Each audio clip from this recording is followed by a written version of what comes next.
Good evening, gentlemen. Good evening, 4D. Good evening, Viv.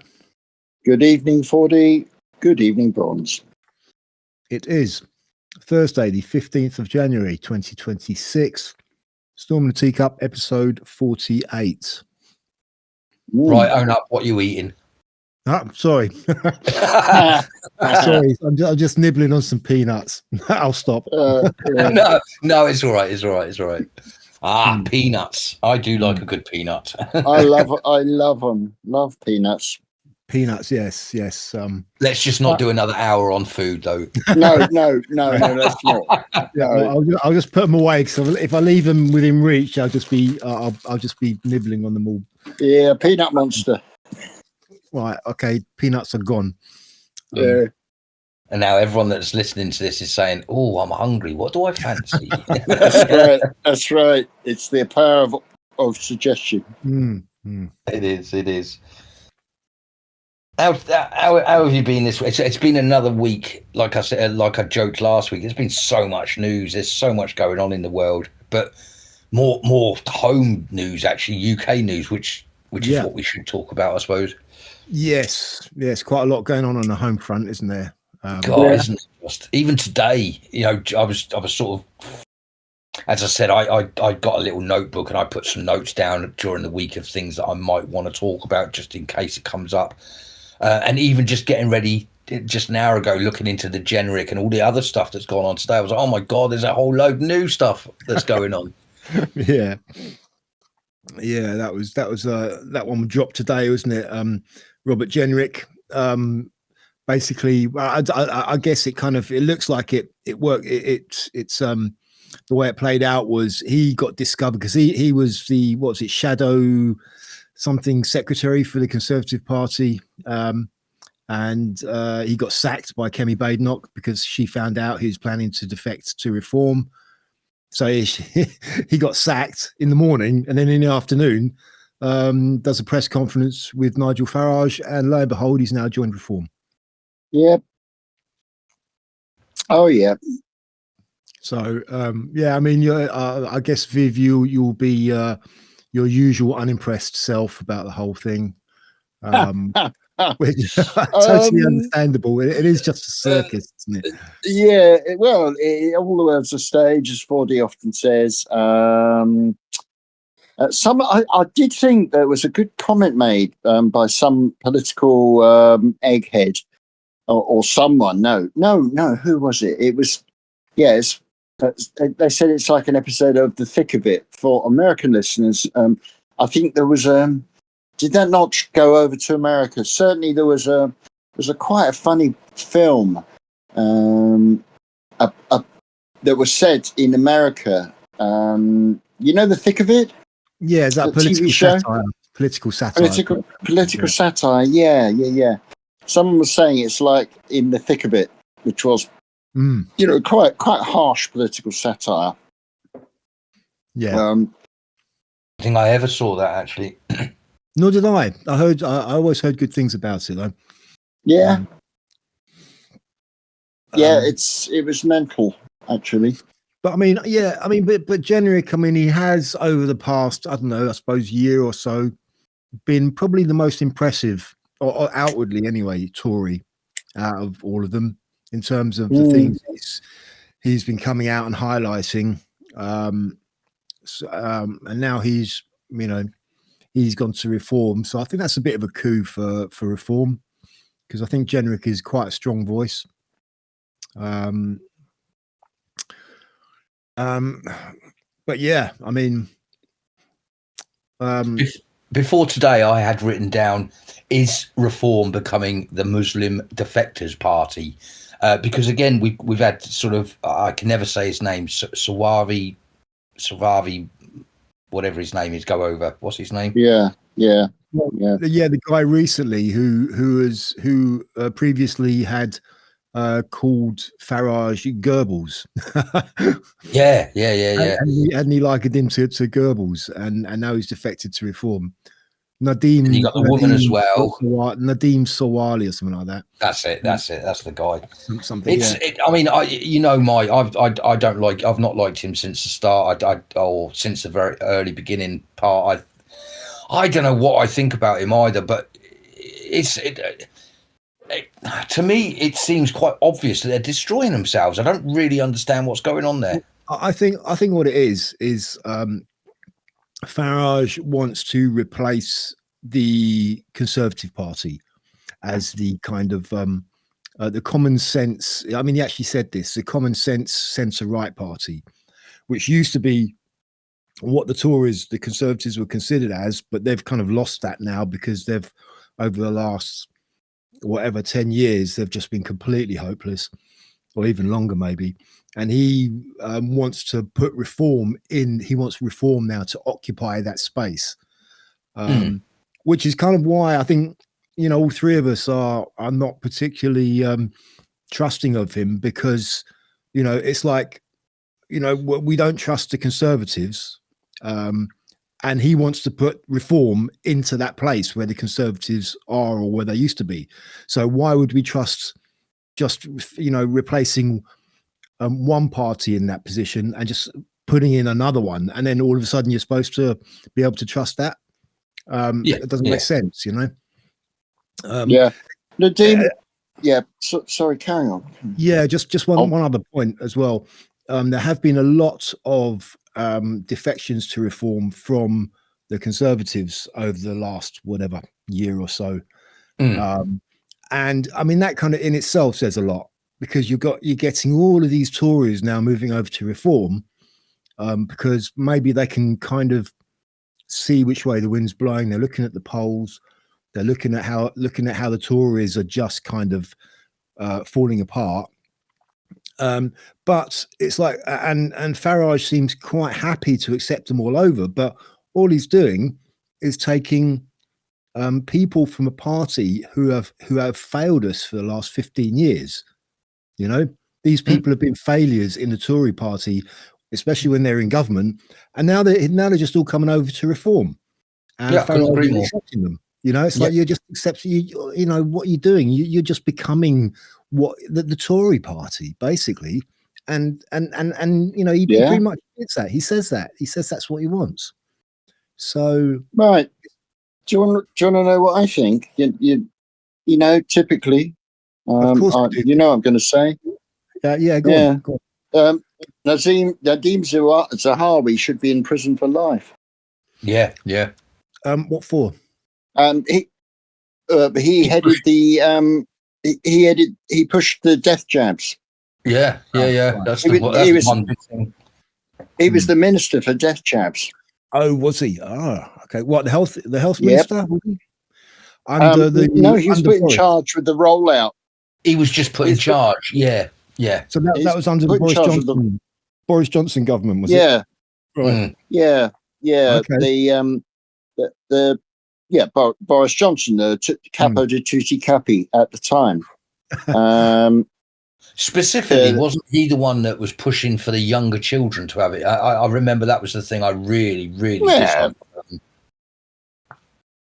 Yeah, he's pushing for that. He's pushing for everyone to get jabbed. He was. He's not the only one, though, was he? There's plenty of them doing that. No, he's not the only one, but he's not the only one who should be in prison. Yeah, exactly. Yeah. And where you were saying, Bronze, it's basically loads of Tories going over. I wouldn't have a problem with that if it was little unknown Tories that had just got in the party and kind of saw the light and got out. But when you have leading party members like that twat, whose name I can't say, but I don't care that I can't say his name, he's a horrible person, then you really are. It's like having a football team that can't play football and they're losing every week and the fans don't like you, and all you do is change the name of the football team. You haven't changed the football players, so the team's going to be crap again. And that's kind of what you know what I mean? Yeah, that's kind of just another way of saying what I said, basically. Yeah. Yes, true. Yeah. Zahawi became the very first parliamentary Undersecretary of State for COVID-19 vaccine deployment in November 2020. and he was pushing to be a lord. Of course he was. And they refuse it, and so like that's probably what he wants this time around. He wants to have another shot at becoming a lord. We don't want you, mate.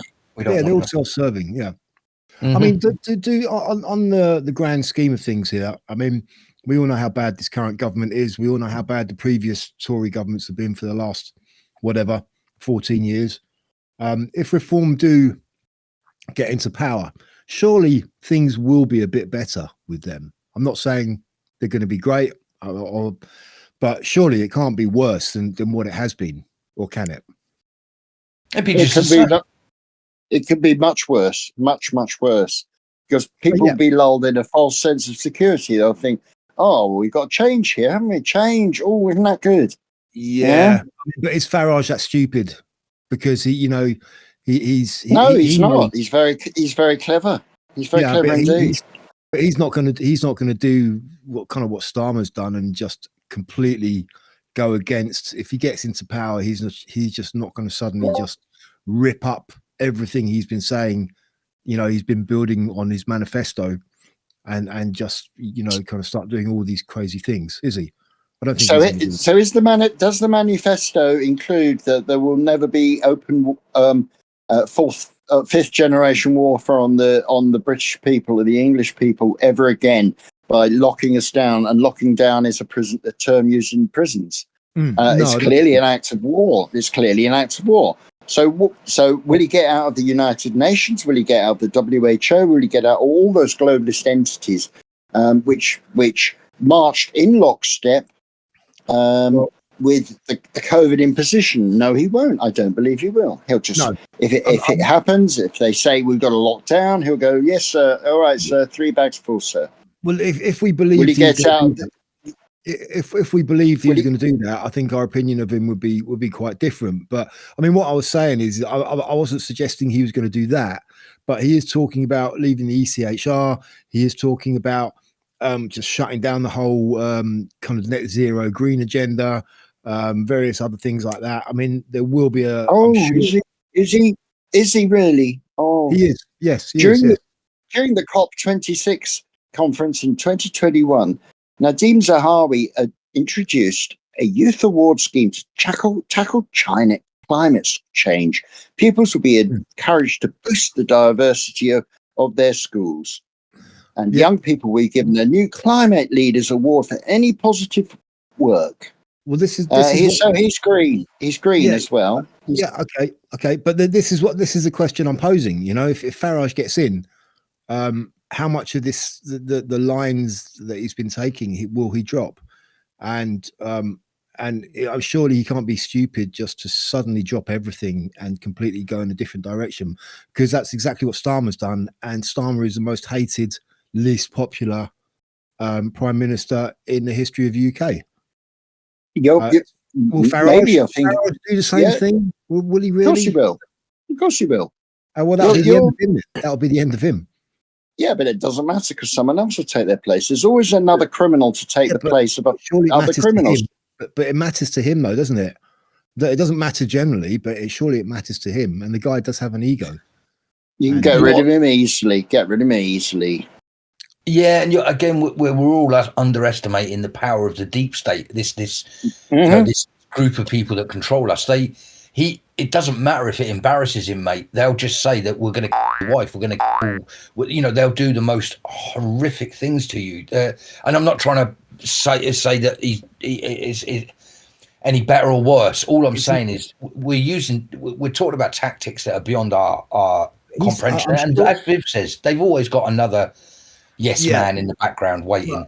I think a lot of politicians are aware of that kind of behaviour, and that kind of behaviour is something which can happen. And Farage has been in politics for decades. I'm sure he's aware of that sort of thing as well. So anyone that's been in there decades, is he just blindly kind of going along with that, and even though he knows full well that could be the outcome?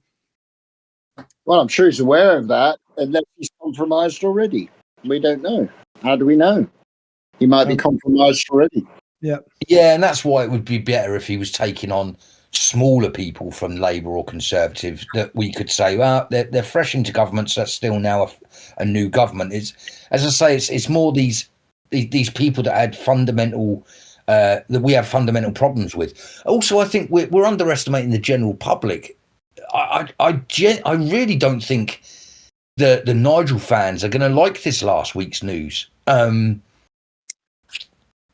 the mayor of London, the woman they've put forward for the mayor of London, I think that's really upset people.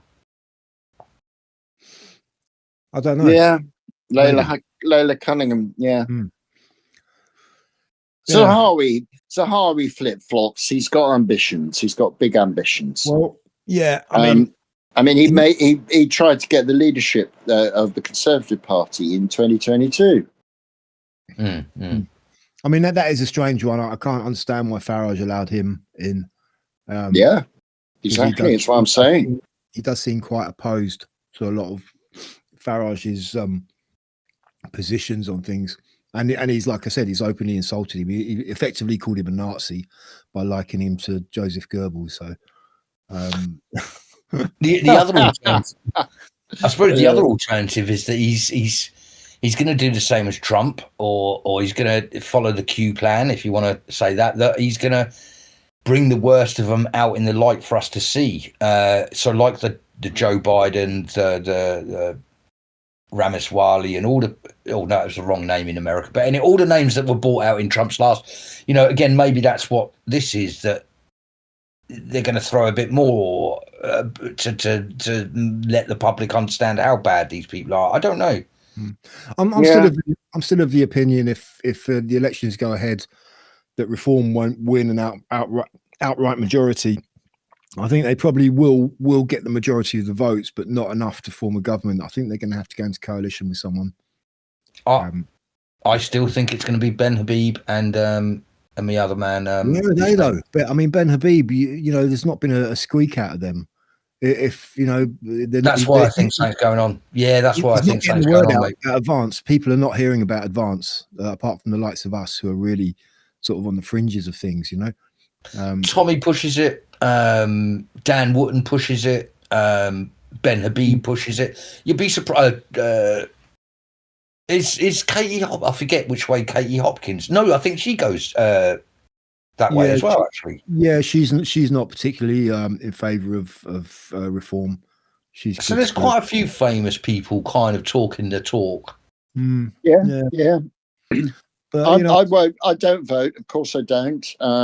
But I would like to see how well a party I do like is Freedom Alliance.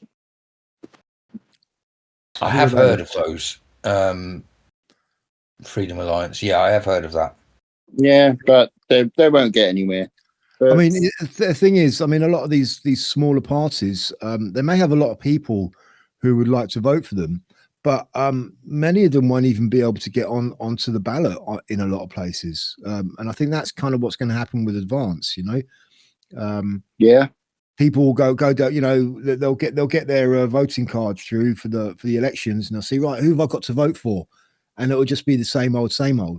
Conservative, Labour, Lib Dem, Greens, and Reform now, and all the others that they might want to vote for, whether it be Advance or Freedom Alliance or whatever, SDP or whoever, they won't even be on the ballot.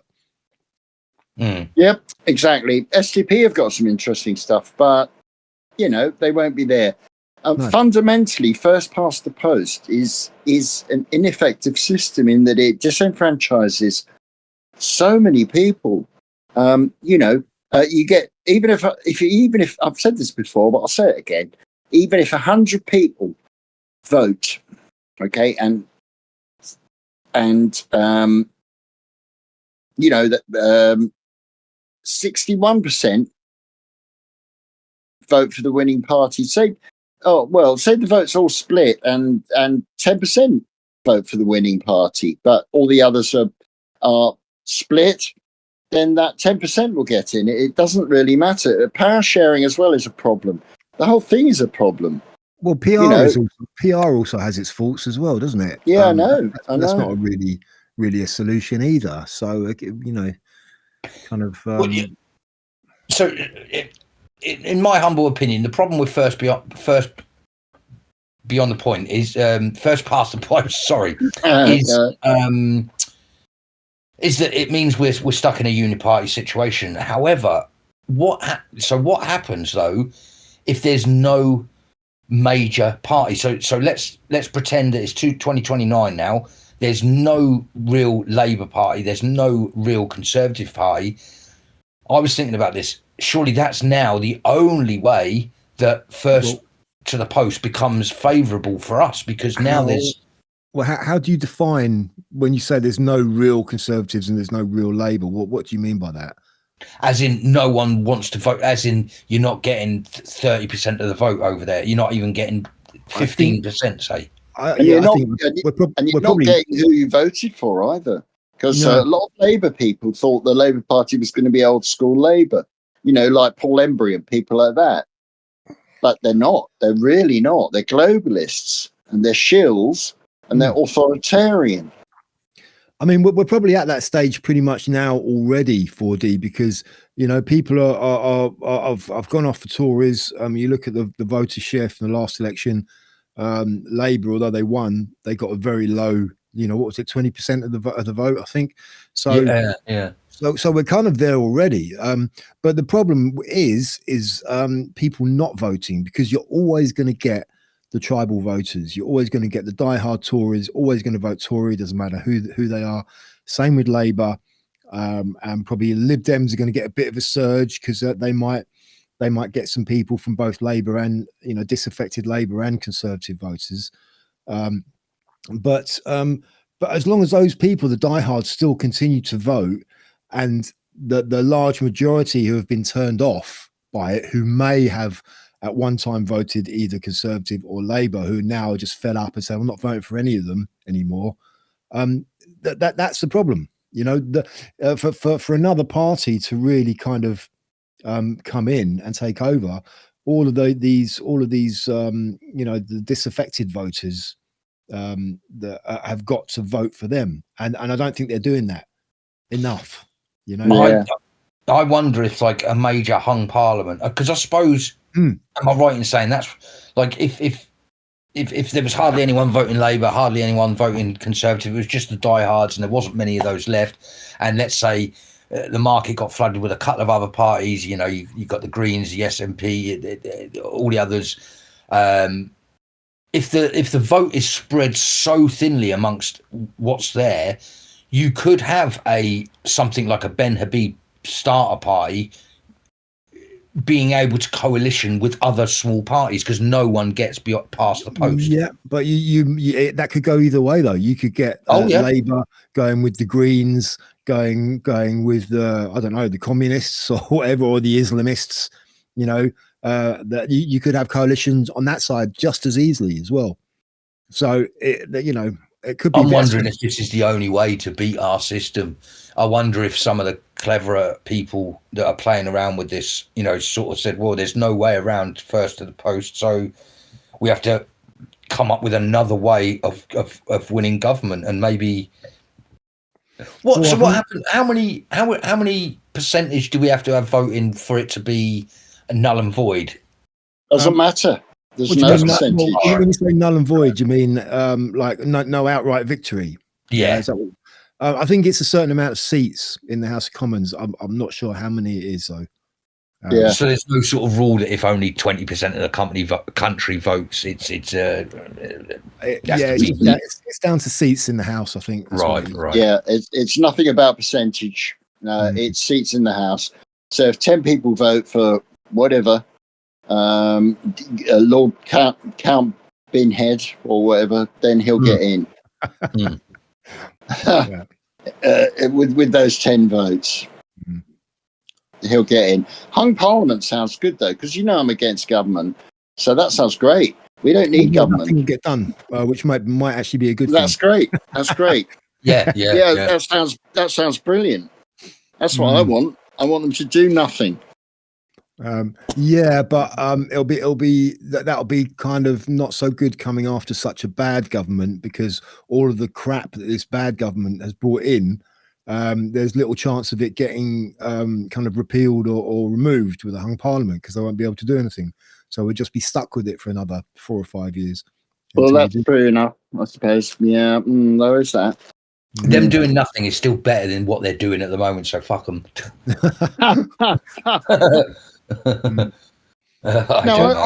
I like Freedom Alliance. They chime with everything I think I'm behind, really. They opposed, they grew out the freedom marches. They opposed vaccine passports. They opposed digital ID. They're against the globalist agenda. Against the green agenda, the fake green agenda, rather. Not that they're real environmentalists, not fake. I think they're all right, but nobody's going to vote for them. Yeah, who's ever heard of You're not behind Advance then? Nah, not really, no, because I think what will happen is they'll be absorbed into the Borg. Yeah, I can see that happening. I mean, it may be very good to start with, but you see all the way all these parties, once they get in power, something happens. They call it, Bismarck called it realpolitik. That, because you have got a kind of deep state, you have got this civil service, you have got the Home Office run things. They become seduced by the dark side. They achieve power, and that power is the dark side, and it seduces and it changes them. That's what I'm saying. That's why I like Advance UK so much, because he's not even from a political background. He's an ex-football manager and a farmer. No. That's not. You're talking about Rupert Lowe. Ben, he's got nothing Rupert to do with Lowe. Advance. He's not Advanced. Ben Habib. Oh, sorry. Thank you. Yeah, good point. Sorry. Yeah. Although I still do think them two are working together, but that's neither here nor there. Yeah, you're right. No, I know that's what you want, and I understand that. Rupert Lowe's got that interesting it's more of a movement, isn't it, than a party? Yeah. It's Restore Britain. Restore. Yeah. It's kind of like a cross-party movement. So there are members of various different political parties who are kind of involved with that. So I'm not quite sure how that's going to work, but what it's going to come to. But it's not a bad thing, yeah, for sure. No, I'm not saying it's a bad thing. I think it's a good idea to have that kind of, they'll grow into a pressure group, perhaps. But politics has become so degraded that most people aren't interested. That's the truth of it. And what's it going to take for them to be interested? We'll probably be at war before 2029 anyway. So what's that gonna let's throw that into the mix, because they're just mobilizing over 55s as reservists. Have you seen that, 4D? Are you getting ready to be called up, mate? Honestly, I sent you that 4D. I sent you that today, funnily enough, on Telegram. Yes, that's right, you did. Yeah. And I laughed exactly the same when I saw it then. Yeah. I mean, I think I don't think we're gonna be going to war in that respect. So I don't think it will come to them having to call these people up. But even so, this is just pie in the sky. They're not going to get people going, oh yeah, fine, yeah, I'm going to sign up. I'm coming back. Yeah, no problem. I got someone on my Substack going on about you got to be prepared to sacrifice your children for Greenland. what a joker, Well, so I'm engaged in a bit of discourse with that fella, geezer. But Starmer's kind of saying that. He's saying, "Oh yeah, we're going to." Starmer's all of a sudden coming out saying, "Yeah, we're going to be putting British troops here and British troops there. We're going to be putting British troops in Ukraine." We haven't got any troops. Well, I know this is it. We're going to be putting them in Greenland. It's like what 5 blokes, or are you just going to get a pair of boots and put them on the ground? Because you haven't got anybody to fucking fill them. Yes, mate. Yeah, exactly. The guy's just talking out of his arse. Starmer. He really is, isn't he? Yeah. Isn't he? He's exchanged his arse for his mouth. Yeah. I mean, Greenland, I think, is going to, it'll probably end up going to America, but it's not going to be taken by force, because that's not Trump's way. That's just the card that he uses to, it's like he always oversteps everything to put people on the back foot. you know. Yeah, of course. And then when he draws back and he kind of offers something reasonable, everyone's reaction is like, oh yeah, fine, okay, that's great, because that's great that he's not going to do what he said he was going to do in the first place. Do you know what I mean? It's absolutely classic bizarre bargaining. You know, come in, my friend, come in. You want a carpet? Ooh, well, this one is £10,000. What? For you, 5,000. What? Okay, very special offer, 1,000. I see.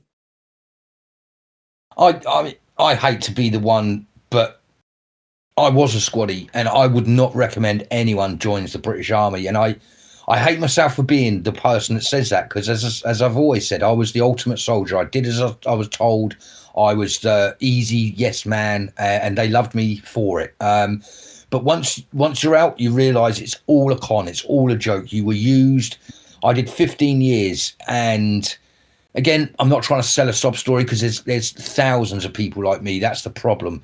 I met them all when I was homeless on the streets, because that's what happens to us. We come home, we don't understand how to live over here. No one bothers to help us, and they tell you guys that there's the Royal British Legion out, and there's this and there's that. It's not actually true at all. I've been begging the Royal British Legion to help me for over 14 years. So, and my generation's parents were sold the lie of, oh, just send your sons and daughters to get killed. It's brilliant. It's so brilliant. It's brilliant.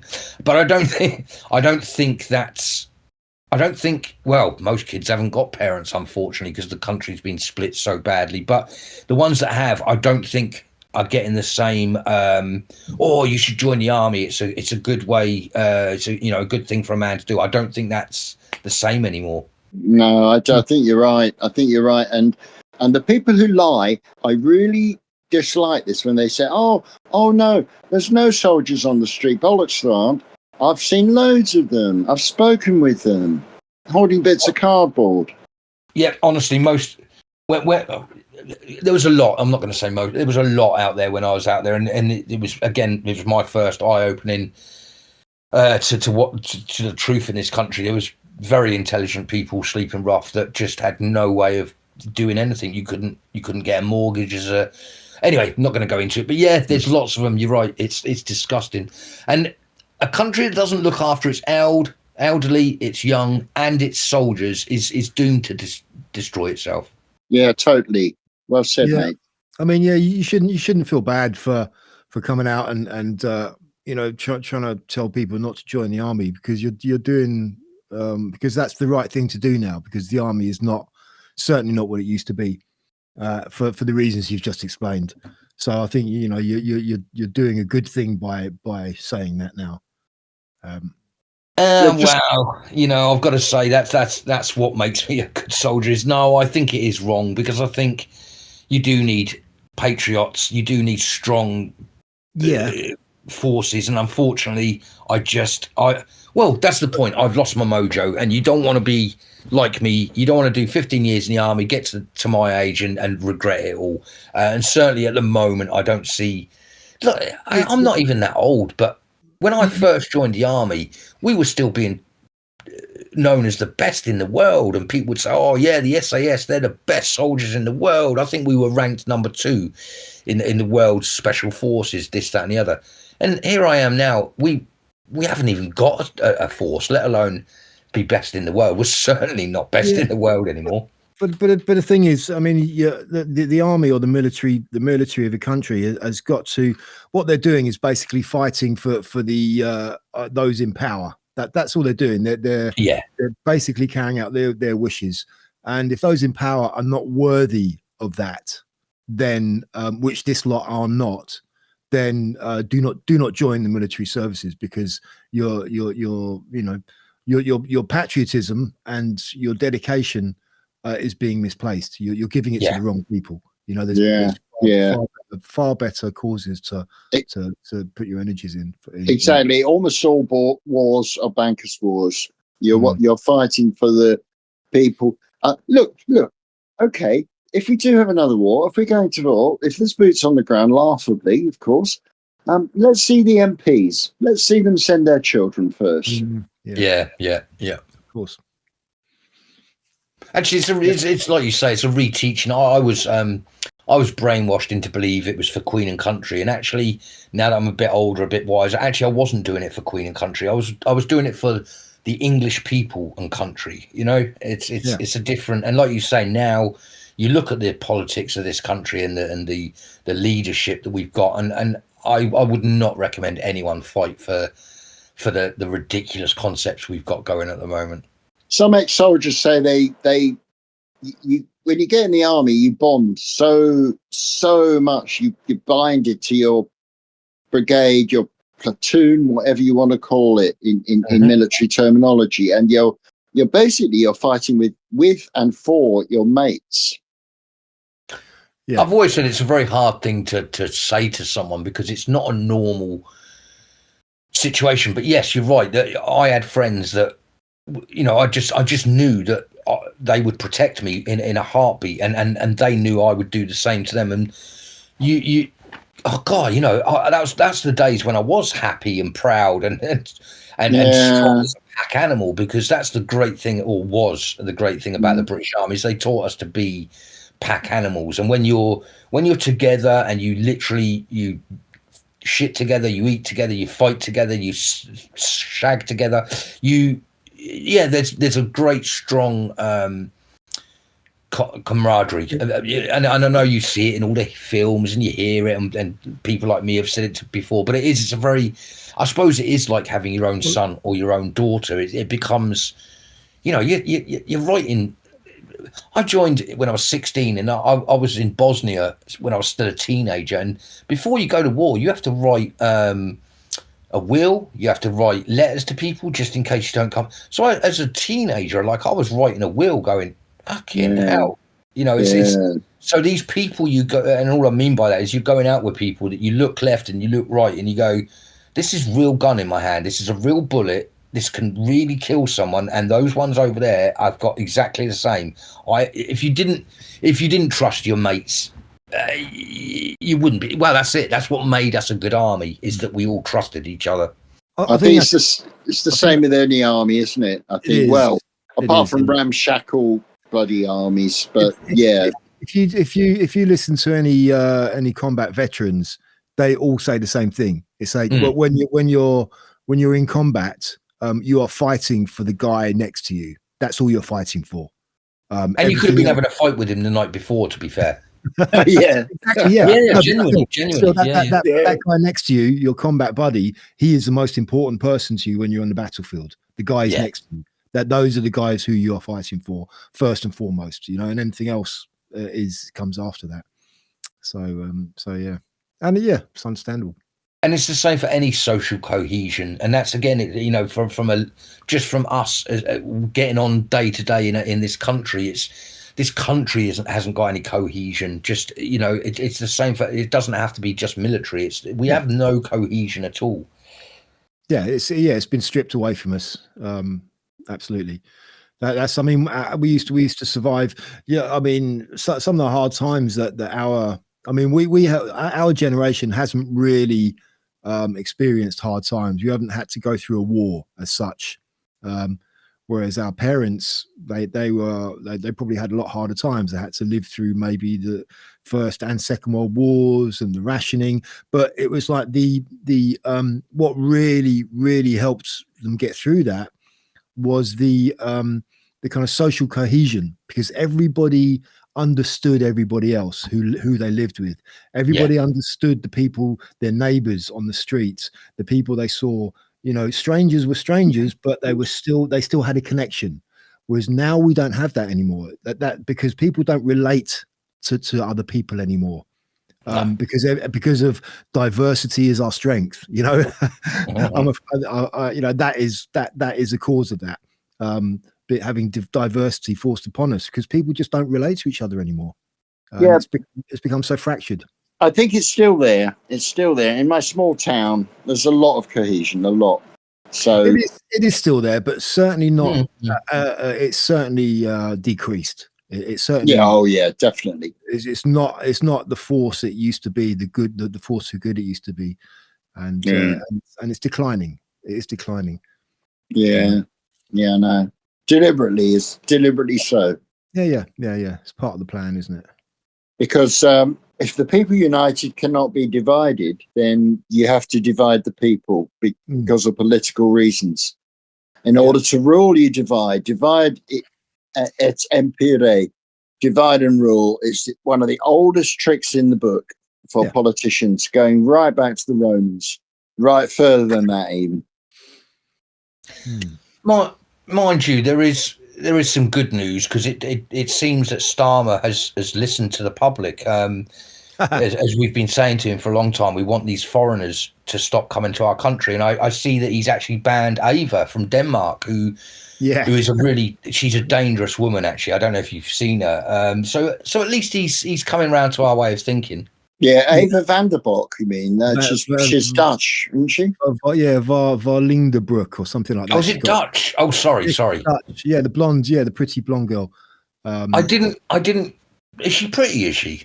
Well, yeah. I didn't realise. She's not ugly, is she? I'm joking, mate. She's one of the prettiest girls I've ever freaking I was going to say the only thing I've ever thought about Ava was, how can someone be that intelligent and that pretty all at the same time? Honestly,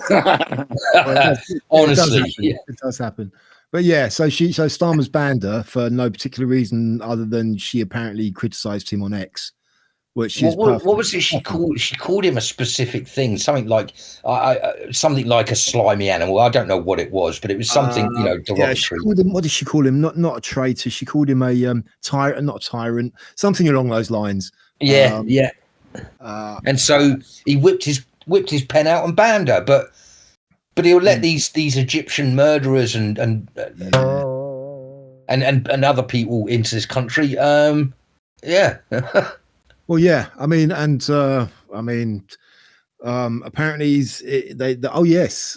something on the face of it, which is quite good, is they have the U-turned on to impose mandatory digital ID. No. Yeah. I know.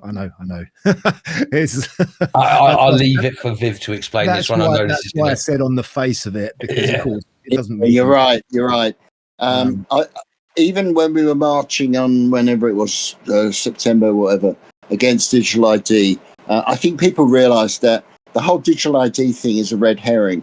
We still have all these interoperable and interoperable, meaning that they work. We have all these various platforms that work with each other that constitute essentially a de facto digital ID. You go into you sign into OneGov. You're giving away your identification.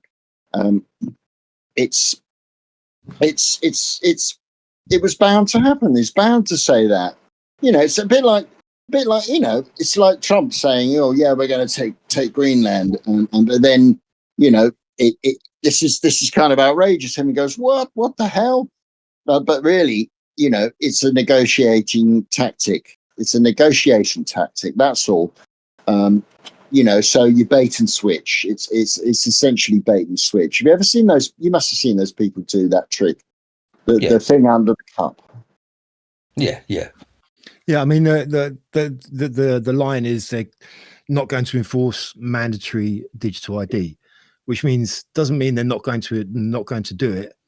They're probably just going to bring it in as a voluntary thing, and then it's still going to go ahead. And it'll probably get to the point, if they do that, they'll get a few idiots signing up for it, but then they'll make so many things really difficult to actually access or to do unless you sign up to it. Of course they will. Of course. So it's just going to encroach. It's going to be like slowly encroach until everything is just going to be really restrictive unless you sign up to the digital ID. But you know what? This is very, very unlikely that this government is going to win the next election. And it's probably going to take several years to try and put all of this legislation into place. It's just going to be a big waste of time and money, because whoever comes in next, I don't know, they may carry it on. They probably will, actually.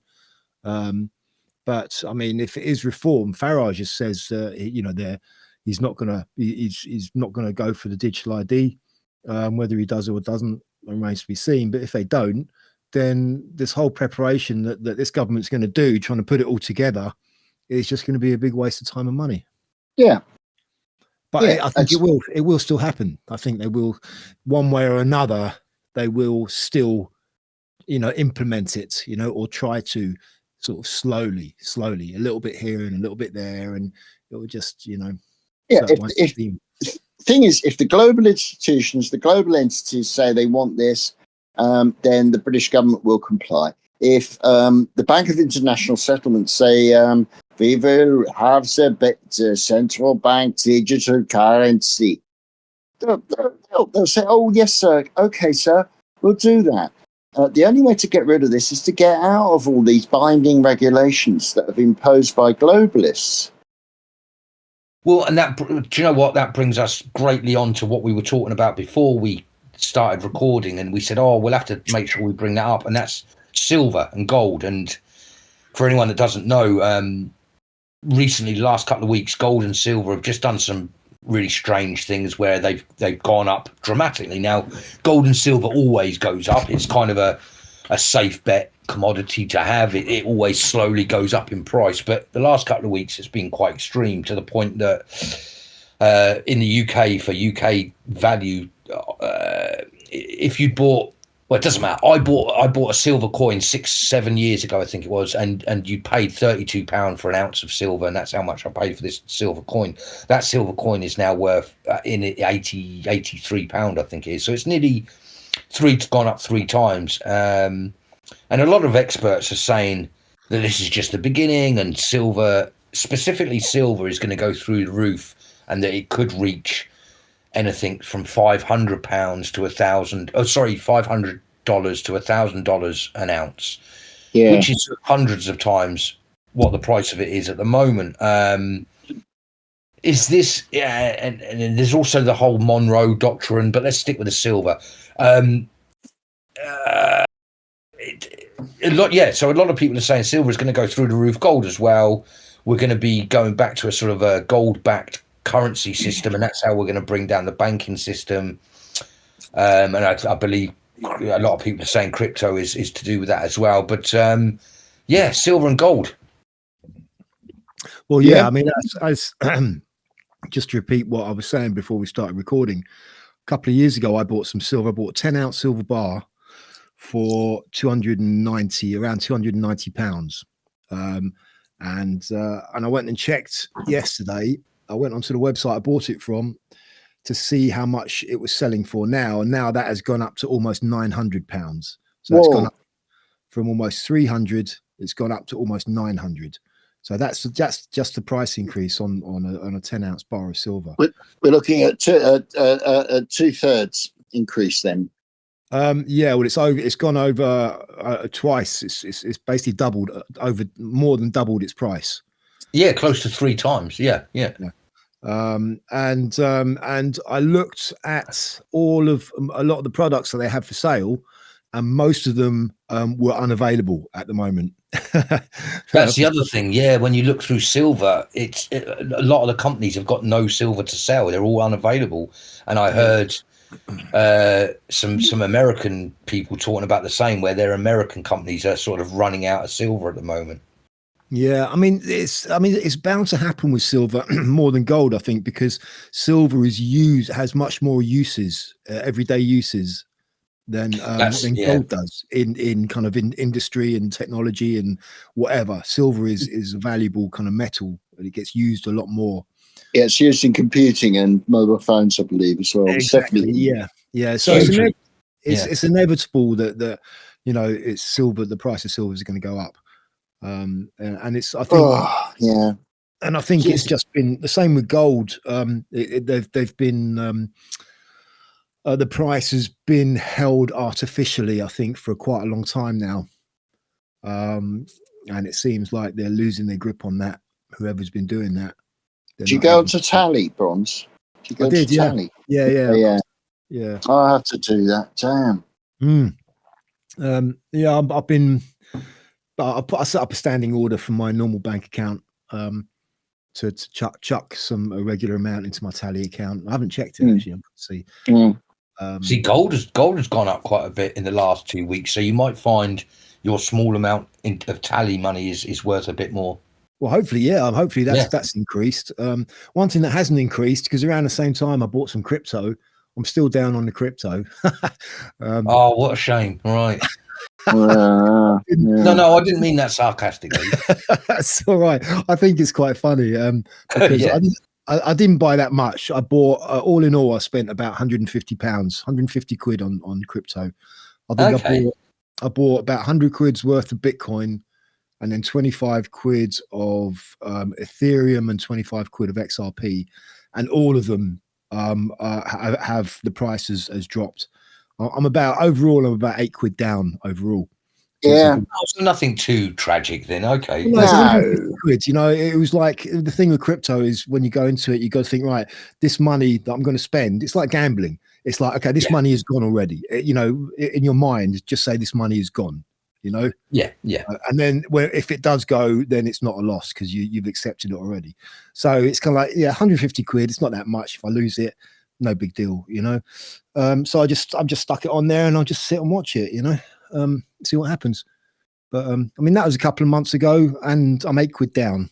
So you know, it is what it is.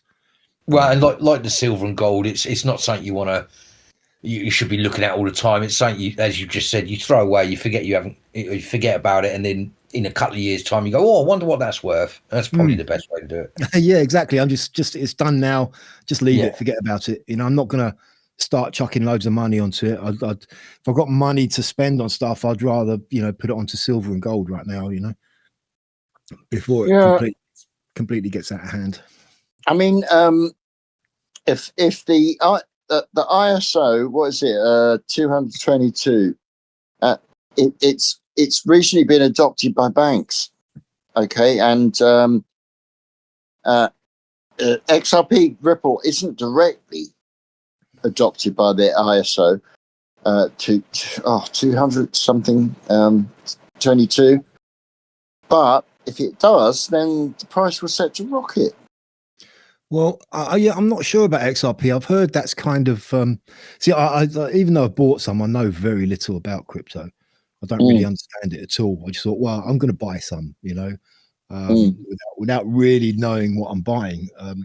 But I did buy a bit of XRP. I kind of thought, I've heard of that one, and I've heard of Ethereum. People talking about that, and obviously Bitcoin. So I'll buy a bit of all those. But I've heard XRP is kind of somehow linked to the banks. Yeah. So it's maybe not a good one, mate. That's maybe a, Well, it's a good one for the value, because if they formally, it's not kind of formally certified as compliant, but if the banks, adopt it, then that's going to push it up, surely. You know? Well, yeah, as long as the banks still have, kind of validity. Oh yeah, which fair they enough. may not have. They Fair may enough. come crashing down. So Fair enough. Yeah. I don't know. This is not financial advice, people, in any way. No, yeah. Oh no. I'd like to say, speaking for myself, I am a proud amateur in almost everything. Yeah. Don't listen to me as some kind of sage, or No, sage and onion stuffing. Sage and onion stuffing, and that's the sort of sage I like. Yeah. So anyway, there was something else I just wanted to bring up. This police chief, West Midlands police chief. Oh, right. This guy, how the hell has this guy still got a job? Unbelievable. Just for anyone who doesn't know, probably if there's a few outside the UK, this guy has. There was a football match between an Israeli team, Maccabi Tel Aviv, and Aston Villa, which is a team in Birmingham. And he, in charge of the West Midlands Police, banned the Maccabi Tel Aviv fans from attending. And this was based on, apparently, according to him, reports that they were violent and they were going to cause trouble. But as it turns out, this was based on the Islamic people in the area basically threatening violence if the Maccabi Tel Aviv fans weren't banned. And the police chief just went, yeah, okay, all right, I'll do what you say. So he banned them. And then he was questioned about it twice on at least 2 occasions by whoever it was, MPs or some committees, and he lied through his teeth about it. And apparently he had this manufactured quote unquote evidence which amounted to nothing. So he's lied, and he's just completely under the influence of violent Islamic people in the area, and he's still got a job. It's incredible. Yeah. I don't know how. I don't know what to add to that. It's another really scandalous case in this country. Yeah. Why has the guy not resigned? Anyone with a shred of decency would be gone by now. Everybody is saying this guy should go. I mean, people in government saying got no. The Home Secretary, Mahmood, she says, I have no confidence in him. Apparently, nobody is able to sack him. The guy's got absolutely no shame at all. But it's the one thing I noticed about him is if you listen to him talk, if he wasn't wearing a police officer's uniform, you would not think the guy was a police officer. He doesn't sound like a police officer. He doesn't act like a police officer. He doesn't talk like a police officer. Let's have a little look. Let's have a little look, shall we? Yeah, and he's obviously just one of these, like all of them in the high-ranking police officers. These are not people who've worked their way up through the ranks, who have done their time on the streets. These are people who have just come from the College of Policing and been installed, with an agenda. They don't have a clue about proper policing, and it makes me sick because they're all the bloody same, and they're ruining the police force. Yeah, never forget. It's not incompetence. If there's one thing I want people to understand is none of this is incompetence. This is darker than that. You don't have. I've often said you wouldn't have. Well, it's already coming out about the PDF files. We wouldn't have the situation we have in this country if the police weren't involved. If the police weren't allowing it to happen. Yeah. But I'm going further. I'm saying involved. And there's been many whistleblowers over the last decades that have spoke about this and are not with us anymore because they spoke about it. Going back to that guy, I say it all the time. I wonder if these things are being shown to us because it's time for the general public to realise how bad things are. And that's not even a bad case. From what I've heard when I was in the Q world, some of the things that those police chiefs are involved in is darker than I even want to say. Yeah. Well, I mean, whether they're being exposed by design or not, the people are seeing what's going on, and I just hope people are kind of, this is having some effect on people to actually maybe think about doing something to change all this, rather than just sort of like be outraged by it one day and then a couple of days later they've forgotten about it and they're just going on with their lives again until the next thing that outrages them. Yeah, and I often say you don't want a nation of people like me. I lost my mojo because I lost faith in the government. When you can't trust the police, the one group of people that are there to uphold the law, to protect you. I'm getting on now, and I need help if things go wrong. But I have no faith in the police. And once you have a civilization that doesn't have faith in their police, you've got. I mean, we've got mental health problems as it is at the moment.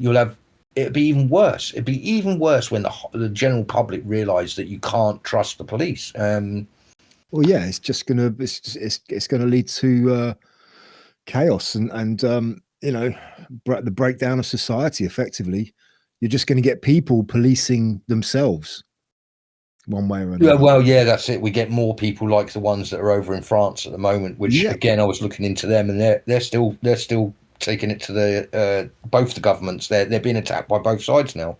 Yeah, of course. Yeah. But I think he's common purpose. I think this fellow is common purpose. Or anyone in that position with a common purpose. They're Fabians and common purpose. Absolutely. Yeah. And probably Masons as well. Yeah. But yeah, I mean, these people are are charlatans. They are absolute charlatans. They've been put in these places to do exactly what they're doing, and that's to, Operation Paperclip. Yeah. Yeah, I don't know. Don't know about that, but don't know if it's quite the same as that. But Well, kind of. I genuinely do. I've always thought that. Well, they're not Nazis, are they? Are they? Yeah. Well, I Maybe. genuinely believe that. Again, look, we love our conspiracies. One of my far out there conspiracies, I suppose, really is a far out one, is that I think I don't think Germany lost the Second World War, and if they did, they didn't fully lose. They went off into the shadows, and I think my personal opinion is that's the leading role of the sort of deep state, the Fabians, the Freemasons, whatever you want to call the people that are in charge of us. I think they're all of that ilk. Yeah, I know what you mean. I think it's what I would say is that Germany did lose the Second World War, but the Nazis didn't necessarily. It's a lot of them, like Operation Paperclip, they got taken in by the American government. A lot of the top Nazi scientists, anyone who was useful to the US, they took them in. Werner von Braun, and the Brits took a load. Yeah, and a lot of them escaped to South America. But Werner von Braun, who was head of the NASA space program, the Apollo 11, first men on the moon. He was the guy who worked for Hitler doing the V1 and V2 rockets in the war. So, and many of them went over. So, and apparently a lot of them took high positions in after the war in organizations such as the UN and places like that as well. Yeah. So I've heard. Oh, yeah, absolutely. But anyway. I'm trying to find explicit stuff. I'm searching on Brave to see if common purpose, this police chief. Yeah. I reckon he is. There's no way that guy has come up through the ranks. There's no way he started off as a copper walking the beat, doing the rounds, interacting with his local community, actually being a policeman, a proper policeman. There's no way he did that. He doesn't sound like, he doesn't talk like it. You can tell. He's just not a proper policeman. He's someone who's come in through, qualifications. He's gone to university, got some qualifications, and then just been inserted into one of the higher positions. Yeah. But yeah, so the guy, and now he's coming out and starting to play the victim, saying he's been misunderstood or something like that. It's just the guy really has got it just makes my blood boil that he's got this attitude. Yeah. Just go. You should be safe. I listened to the change. Sorry for changing the subject, but I listened to the Liz Truss show again, and I suppose that's why I was changing it, because it is quite uplifting. She is it does sound like she really is talking the kinds of things that we talk about. I just wanted to sort of say that I'd watched her show again, and it was quite interesting. She had David Starkey on there. That's right. Yeah. I didn't actually see that one, but yeah, she's like I said before, the thing that tweaks my interest about her is the fact that she's working in conjunction with Just the News, John Solomon. Yeah, it's interesting, isn't it? Yeah. You go onto the Just the News website, and he's always promoting her podcast on the Liz Truss podcast. So yeah, I think that's very interesting. But yeah, she's kind of found her own little niche, I think, because she has the experience of being, the topmost position in the British government. Well, the Prime Minister, and working in government at very high levels. And she's kind of the people she's interviewing. She's not really going kind of into the dark corners of the internet for people to interview. She's kind of doing semi kind of mainstream people, like say Starkey. She had Dan Wootton on. She's done who's it? Tim Stanley. I think she interviewed him, which is a bit of a strange one because he's a complete cuck. He's like a a journalist, you know, a mainstream journalist. Oh, yeah. And a few others. So yeah, it's, you know, it's kind of, she's found a little spot there, I think. How you getting on there, Viv? Nothing. Nothing. Nothing at all about Common Purpose. No, Really? not Guildford. No. Right. Okay. Okay. No, He not probably great. is. He probably is. Is it? Well, you must say. What does his Wikipedia page say? Do you know? Oh, nothing. Uh, So there's nothing about the background, essentially. right. You know, right. What's his first name? Is it Craig? Craig. Right. Yeah. I don't seem to be able to search. What's going on? I can't type. My God, they're after me. There's a helicopter. I can hear a helicopter above me. Oh no, they found you, mate. They finally found me. There he is. Actually, I think it's time that Bronze asked you the question. Yes, Viv. I think it's time for Viv's bookshelf. Oh yeah. Okay. I finished Patricia Highsmith's short stories. Really good, brilliant, genius. Actually, I've started again on Book of Revelations, which I gave up, and I've started up that again. Book of Revelation, St. John the Divine. Really interesting. I'm reading a commentary about it, trying to understand it. A lot of people read it as prophecy. This companion book with it says that it's basically a message for the church of the time. But then you're reading it and you just think, whoa, really? Stuff about Antichrist, and a lot of it is symbolic, and it perhaps isn't really understandable, you know, for contemporary people. It's 2,000 years old, roughly. So,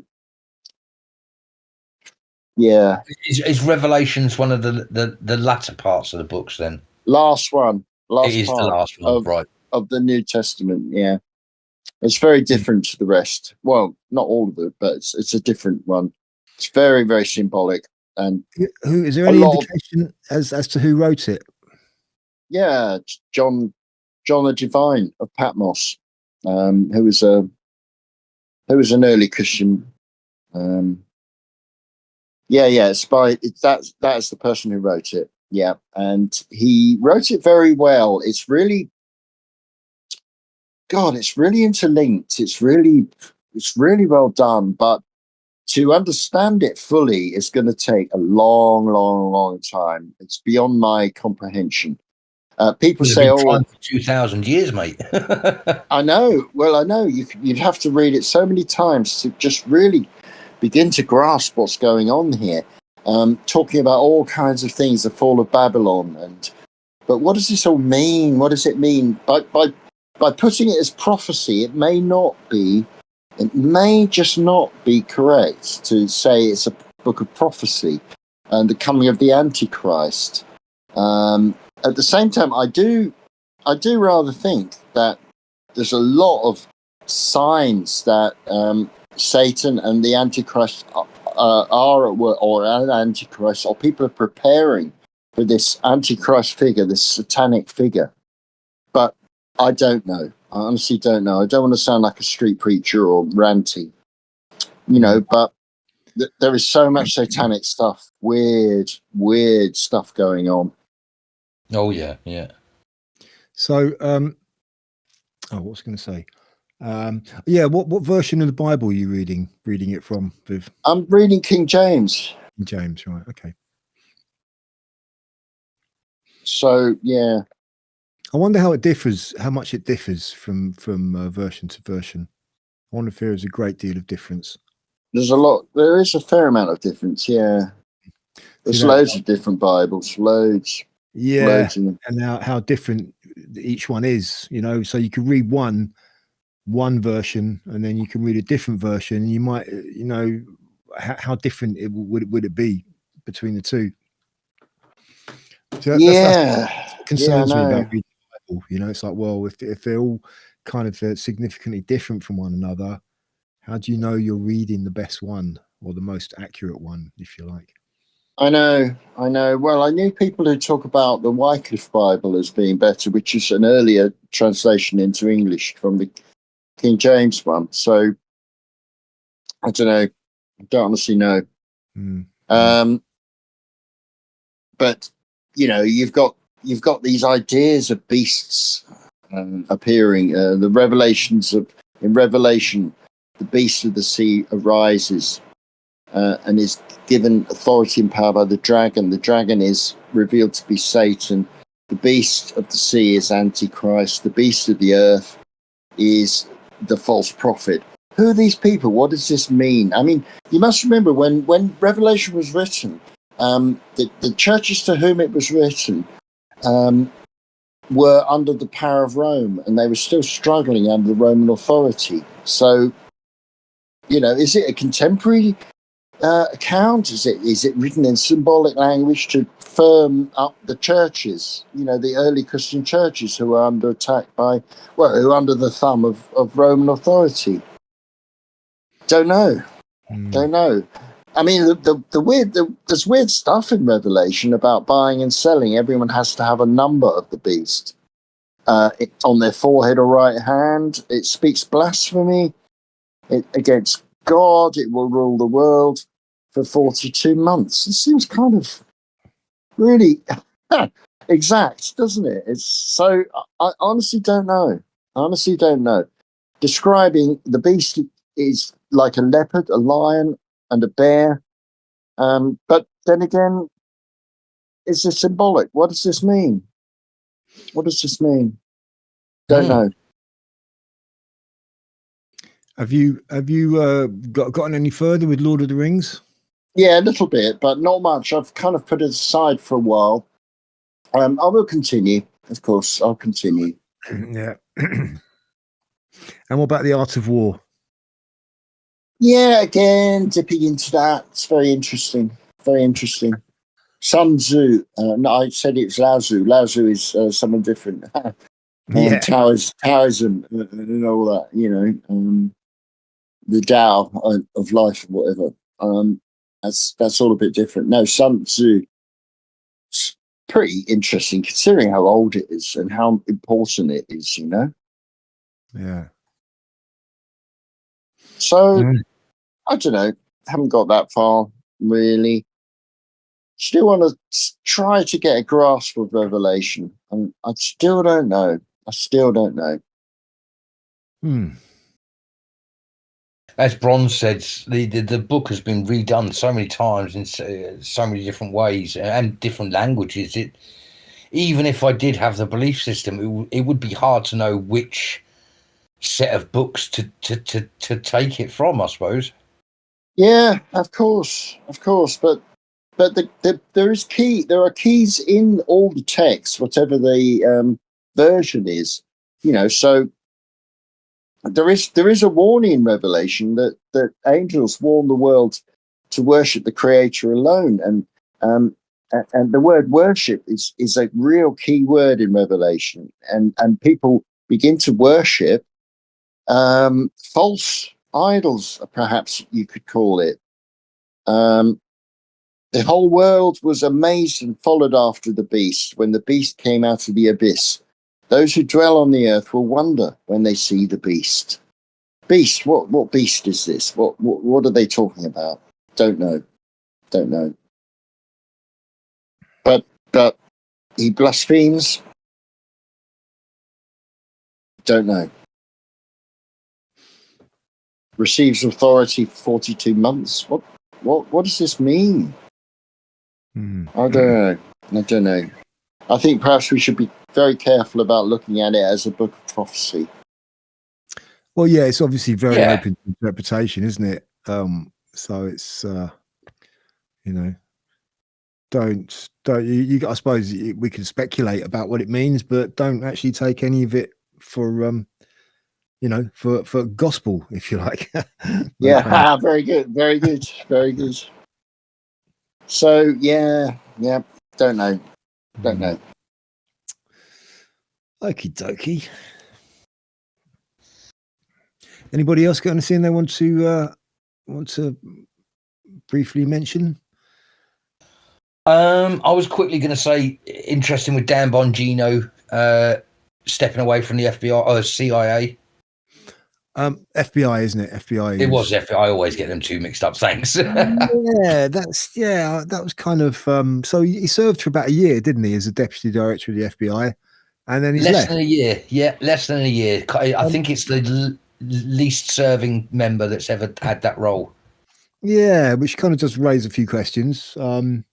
I used to listen to his podcast, and he was all about the Jeffrey Epstein. We're going to get it. We're going to do it. And then he got the ultimate job to do it and did nothing. It's very strange. Very strange. Yeah. I think that's obviously an ongoing thing. Epstein. I just hate talking about that now because it's just such a mess. But you know, maybe he was brought in to do something specifically, which he did. You know, maybe because his podcast was hugely successful, and I don't know, maybe they kind of considered that he was more, you know, he would be better off going back to doing his podcast. He would be more effective. Yeah, maybe. I'm just off the top of my head here. I don't know anything. But yeah, I just thought it was a bit of a downer for the MAGA movement because they kind of held Bongino up as the guy that was him and Patel were going to sort of bring this whole thing out to the open, and it was going to be all brilliant, and yeah, nothing happened. Yeah, I certainly thought Kash Patel when he was sworn in as a director of the FBI, I thought this guy's going to really make things happen. But who knows? Who knows why? Who knows why things are not quite seem to be going that way? I mean, apparently they just found, what was it, millions more documents about. Yeah. I mean, where does that come from? You know, yeah, where exactly. does it come from? Yeah. And it's, I mean, this is, you know, there's so many of them apparently that it's going to take years to actually go through them all. Whereas somebody suggested, I mean, it may not be the best thing to do, just release them to the Anons, because the Anons will go through them in a matter of weeks. Rather than just having your small team of agents at the FBI slogging through them and taking years, just release them to the Anons, let the Anons go through them, and they'll get to the bottom. They'll sort it all out. I genuinely, I honestly, I don't think that's needed. I think it's already been done. It's all for show. I mean, and I was going to say, going on from that, like Hillary Clinton and Thingy Clinton, it looks like they might actually be arrested. And I was going to go into the whole Q thing. We'll have to do that next week or the week after, whatever. I'll bring it back up. But I noticed a lot more YouTube channels are coming back, and two in particular that I noticed that I was going to give a call out for. If you are of a Christian faith, someone back on YouTube is called Blessed to Teach. I used to watch him back in the day. He's really into the whole Q following and what was going on, and he was talking about how important it was that Bill and Hillary are going to be subpoenaed or didn't turn up for the subpoena. Sorry. And another one, which I don't like, but I'll mention it anyway, is Lift the Veil. I noticed he was back on YouTube. Another conspiracy theorist. I personally feel he's more of a lefty conspiracy theorist, and I think he misses the mark because of it. But that's my personal opinion. It's got nothing to do with it. But I was just interested in all the Q people that are coming back again. Other than that, yeah, it's been America taking over the world. And well, yeah, I mean, they're really kind of trying to push back against ICE, aren't they? And it's just, you know, they're just digging a deeper hole for themselves, because they're basically, you know, ICE are doing, you know, they are doing legal work. You know, they are following the law, they are upholding the law, and all of these people who are, you know, being encouraged to push back against them are impeding federal agents upholding the law. So they are, at the end of the day, liable for arrest or worse. I mean, and that woman who got shot by the ICE agent, the one which they've tried to turn into another George Floyd, somebody summed it up very well. They said that she she tried to enact her white privilege, and she found out very quickly that it doesn't exist. Yeah. Well, I shouldn't laugh. Yeah. Yeah. On that story, I think the wife, that pathetic wife of hers, was the most. I don't understand why she's not in court for inciting someone to cause violence. She's being investigated, apparently. So I hear. Ah, right. And all Because the if I say bronze, shoot, bronze, shoot, then I have incited you to do something, haven't I? Yeah, of course. Yeah. And apparently she was the reason why the woman who got shot was there. She was the one who got her, kind of got, put her up to doing it.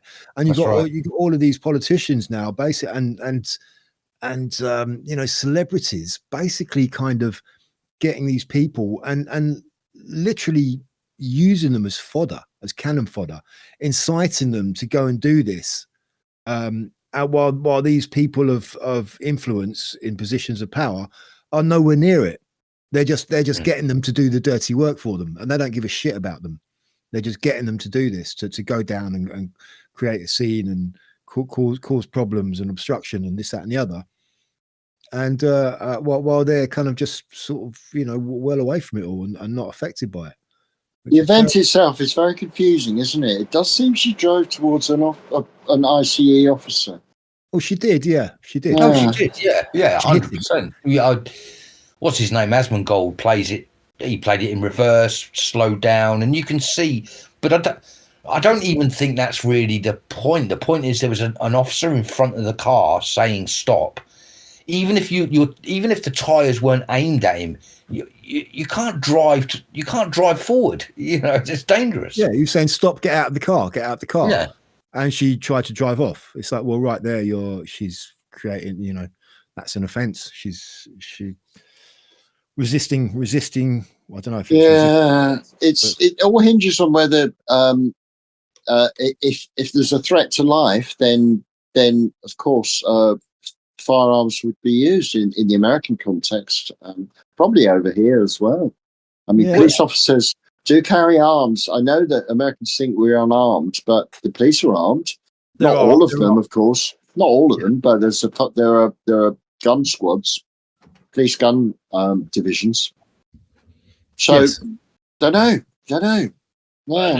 Well, also being a guy that suffers with PTSD, apparently that officer had been dragged, not just hit by a car, but dragged by a car sometime previous to that. So, if someone, and what a lot of people don't think about is he stood right in front. What he would have heard is the engine scream because it was on ice, so the tires would have spun. All he would have heard was the engine revving up, and he would have had a massive flashback because it's happened to him before. So again, you got to understand that guy was genuinely in fear of his life. Yeah. I mean, they're going to kick up a fuss, but at the end of the day, it's not going to do them any good because the law enforcement they're not going to back down. They're not going to throw them to the wolves. Absolutely not. And they're just going to carry on. They're going to carry on doing what they're doing. I mean, one thing which also really kind of gets me really sort of wound up and angry, which is really strange because when I look at events in other countries, as opposed to similar events in this country, and I see certain events in this country, that's what sometimes gets me angry. And when I see it in another country, it doesn't maybe get me angry because it's in another country, but this does. And that's this whole thing with the Somalis and the way the Somalis are now acting and reacting to everything. And the fraud is just off the charts and they're being exposed. And they're now starting to kind of play the victim card and, pretend that everyone's being racist against them and they're being targeted. And, but, it's just they're being exposed massively, and they're starting to chase people out of their areas now, agents and police. And it's like, this has got to stop. This really has to stop, And be warned, that's what's going to happen here. Trump's cleaning up his country. At some point, we're going to have to clean this country up. And you're going to have exactly the same scenario. Yeah, but do we have someone with the balls that Trump has? You know, that's the difference. Mm-hmm. And there's people like Ilhan Omar. How the hell is she even still in a member of Congress? What a Really horrible woman that is. You Yeah, know, yeah. everybody openly jokes now about her marrying her brother for some reason, either to stay in the country or something like that. And it's like an open secret, you know. Mm-hmm. It's just like, what? How is that woman still? You know, why is she still there? Really, it just makes, you know, I don't know, does my head in. I've also been actually back to books for a minute. I've been tipping into the book Woke Racism, and it does kind of sum it up really. But when you have protected characteristics, it doesn't mean equality. It means that those characteristics are held to be above.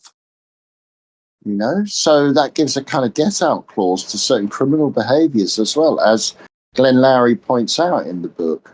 Yeah, Glenn Lowry is African American, and he says that this whole idea of what he terms woke racism is actually doing down people. It's treating people like victims and children rather than agents of their own destiny and identity. You know, so yeah, it will be weaponized, of course. well, yeah, it's exactly it's you know, it's division, isn't it? It's division. Instead of treating everybody the same, it's you know, two tier. It's two tierism again, and giving these people this undeserved attitude of you know, that they can get away with things because they're protected, when it shouldn't Yeah, be like that. They should have to just, you know. yeah. I'm all for treating people the same under the law, but this isn't happening. Yeah, exactly. Yeah. Because you have a protected groups, which is really extraordinary when you think about this. It is, yeah. It is. It's very against people like civil rights leaders used to talk about. Even when you go back to someone who seemed extreme at the time, Malcolm X is you know, and particularly Martin Luther King, who spoke about you know, it's the quality of your character that you should be judged on. That's all gone out the window now. It's the color of your skin, which sounds a little bit like racism to me. That's absolutely racism. Of course it is. Mm. Of course. I mean, what does that actually mean? Protected characteristics. What exactly is that supposed to mean?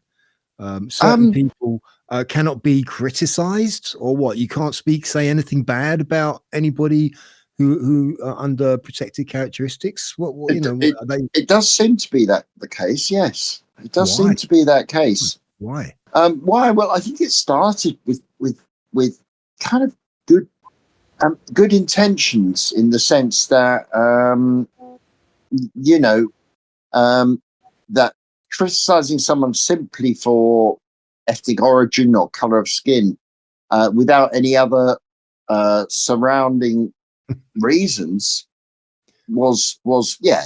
I suppose we could call that racism. We could call that prejudice, but it's changed a bit, and there are ways of getting around this. Because in the Equalities Act 2010, as I've said before, in the UK, philosophical beliefs are protected. So that sets up a clash already, doesn't it? Well, what are the odds that the people who introduce this protected characteristic idea are white people who don't Of course, who don't qualify? So that in itself is racist. Right, the very premise that it's built on, if that is the case, the very premise that it's built on is racist. Because you're looking down on these people. You're looking down on them. They don't have agent. That's what I said earlier. That these people are children. You see, this Glenn Lowry makes this. He says that basically they're treating African Americans in particular, but other groups, as children who need to be looked after and protected, like they're being bullied at school. Yeah. Anyway, it has got over to that time, actually. Yeah, it's just coming up to 10 o'clock, isn't it? So we better move on. Yeah. It's actually a good thing because I've got to be honest with you, I couldn't really find that much about Frank Carson. No, same here. No, I still not don't a have lot, great is there? deal. I don't have much to say about him, to be honest with you. Yeah, great comedian, and he just had a bog standard life, I suppose. He was married to the same woman all the time. It sounds like they, loved each other, had a great life. He gave a lot of money to charity. I think we said all that last week anyway. But I did watch some Frank Carson stuff, and I was having he's very much the one-liner, a sort of a Tim Vine type one-liner type comedian, but a bit larger than life. But I did just want to point out last week I said about him dying, and it wasn't very good or whatever. I looked up, so I've got it in front of me, and what it was on 2nd of September 2009, aged 82. He returned to the stages to do some comedy. So 2nd of September 2009. Then on the 30th of October 2009, he went up to the Velvet Hall in Pathos, Cyprus, where a routine hernia operation left Carson, who had a heart pacemaker, left him seriously ill, and he had to underway sorry, my reading is terrible. He underwent a knee replacement operation in July 2009, and subsequent x-rays 14 days later found out that they'd missed a cracked rib, and unfortunately died in August 2011. So all of that happened in 2009, and he kind of unfortunately limped on till 2011, and that's when he passed away of the complications there. Yeah, Really sad, really. They missed a cracked rib doing their job. Apparently so, yeah. Doing their job as usual, as well as they can. Yeah. But don't worry about it. It's nothing. Yeah, I know. But he is a one-liner. I know. Oh yeah, great one. Like proper dad. Especially when we do our dad jokes thing, he was a proper dad joke type person, wasn't he? Well, I think that the one-liner is something which was much more common in those days. There used to be a lot more comedians who did that, and it's kind of died out these days. And you mentioned Tim Vine, and Tim Vine is kind of that's his act is sort of the one-liner. He's the king of the one-liner now, isn't he? But not many other comedians do that sort of stuff anymore. Whereas there used to be a lot more prevalent in those days, I think. Yeah, absolutely. And so, some of his best jokes, I've got some of his best jokes here in front of me, and some of these did make me laugh. But jokes such as, my wife said to me, "If you won the lottery, would you still love me?" I said, "Yes, of course I would. I'd miss you, but I'd still love you." That's a good one. Okay. My wife went into a butcher's shop and said, "You have a sheep's head in your window." The butcher said, "That's a mirror." Yeah. There was an advert in the paper saying boxer dogs for sale, and a member of my golf club rang up and asked, "How many dogs are in the box?" Boxer dogs for sale. Yeah, I get it. A man went to the doctor. He says, "What's the good news, doc?" You've got 24 hours to live," he says. "Oh, what's the bad news, doc?" Doctor replies, "We should have told you yesterday." Yeah. That's like that reminds me of the doctor. I've only got a minute to live. I've only got 59 seconds to live. The doctor says, "Wait a minute." Yeah. A fellow said to me, "Your mother-in-law has just died. Do you want her embalmed, buried, or cremated?" I said, "Take no chances. Give her the lot." Very much in the Les Dawson vein, that one. Yeah, very much. Yeah. I had a pacemaker fitted. I've got a pacemaker fitted, but it doesn't work very well because every time I fart, the garage door opens. Oh, God. I don't think my wife likes me very much. When I had a heart, start again. I don't think my wife likes me very much. When I had a heart attack, she wrote for the ambulance.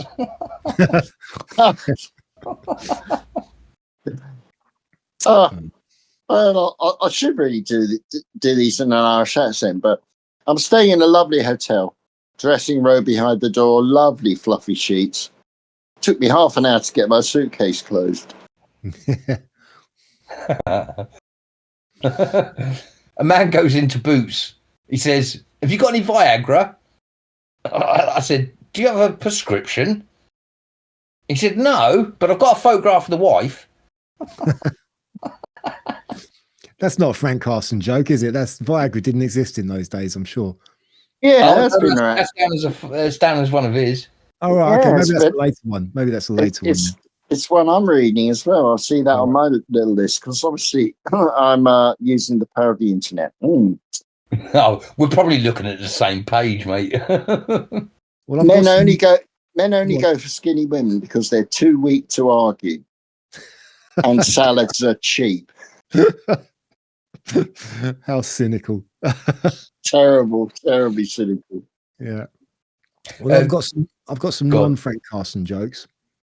Oh, let me just end on this last Frank Carson one then, because you're not allowed to tell Englishman, Irishman, Scotsman jokes anymore. But this is his joke, so I'm telling his joke. An Englishman, Irishman, and Scotsman were invited to a Christmas party.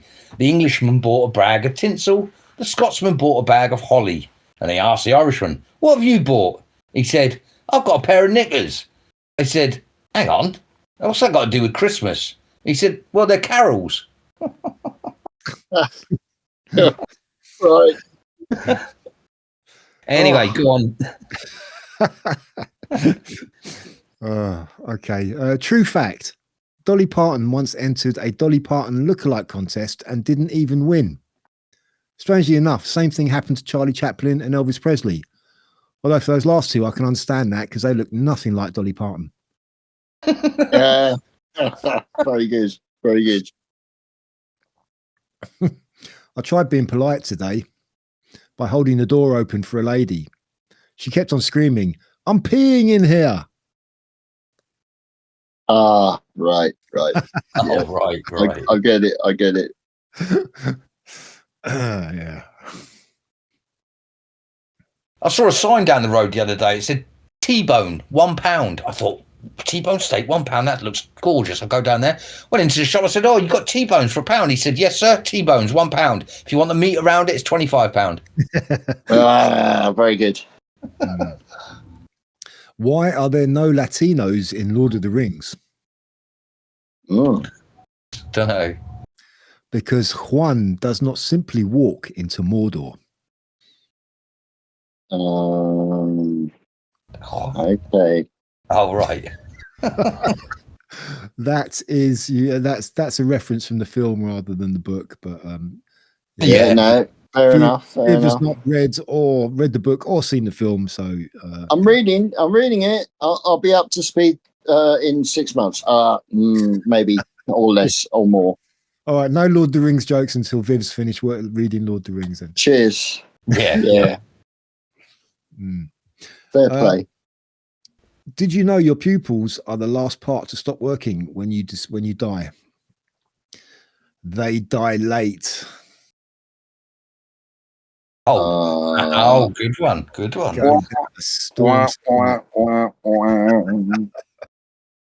All right, what do Titanic and The Sixth Sense have in common?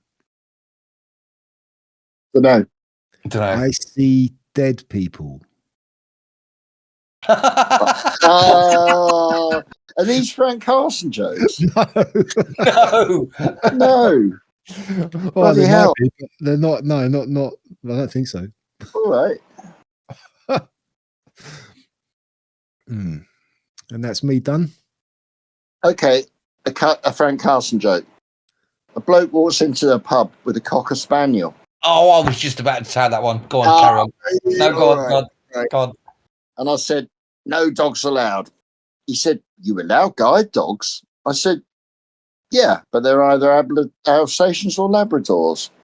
He said, "Oh, shit, what have they given me?" I like that one. It should actually be a blind man, shouldn't it? A blind man walks into the pub, yeah. Oh, what did you say?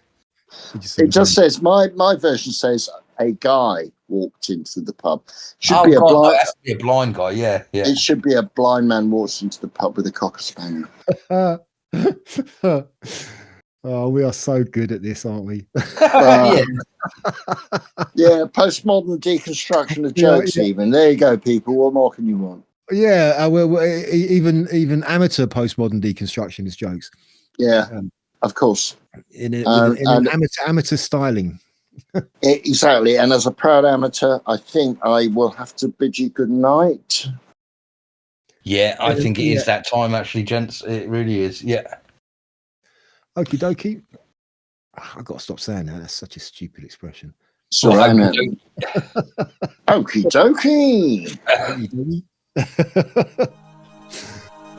Yeah. So. Okay, anyway. sweet. All right.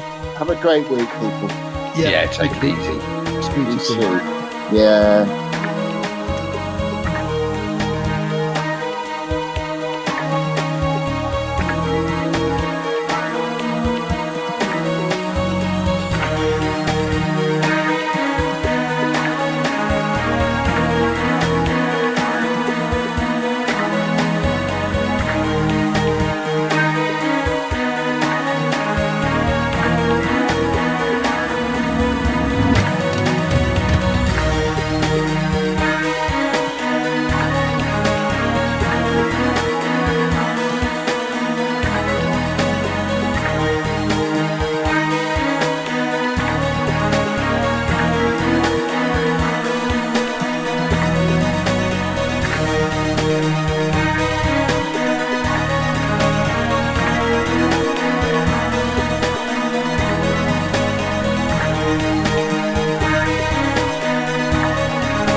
Make sure I'm not pushed off to the side, please, this week, 4D.